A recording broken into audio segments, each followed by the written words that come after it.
नमस्कार. महाराष्ट्र योजना कॉर्नरमध्ये आपल्या सर्वांचे स्वागत आहे.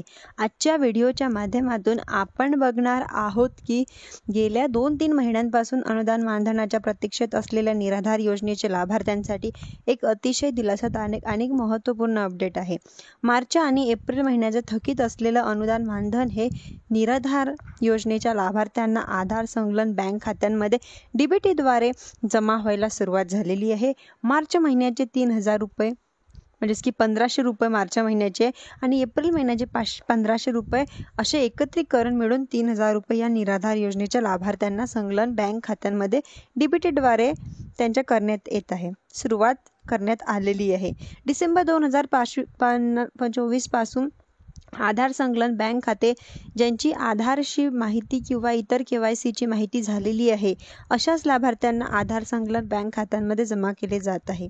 ऑक्टोबर-नोव्हेंबर महिन्याचा अनुदान देखील मानधन देखील DBTच्या माध्यमातूनच लाभार्थ्यांच्या मंजुरी दिलेली आहे.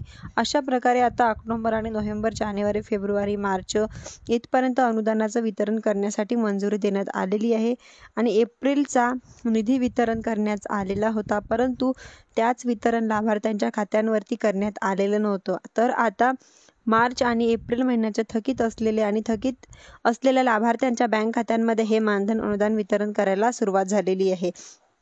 ज्या लाभार्थ्यांच्या बँक खाते आधार संलग्न नाही अशा लाभार्थ्यांना आधार खाते त्यांचं म्हणजेच की संलग्न करण्यात आवाहन करण्यात आलेले. याचबरोबर बऱ्याच साऱ्या लाभार्थ्यांचे बँक खाते संलग्न करण्यात येते, परंतु आधार संलग्न असलेल्या बँक खातं बंद आहे. त्यामुळे त्यांची देखील बँकेत जर KYCची प्रक्रिया वगैरे झालेली नसेल तर करण्यात यावे, जेणेकरून आपल्याला त्या खात्यांमध्ये पैसे काढता येतील व लवकरात लवकर जमा होतील. धन्यवाद.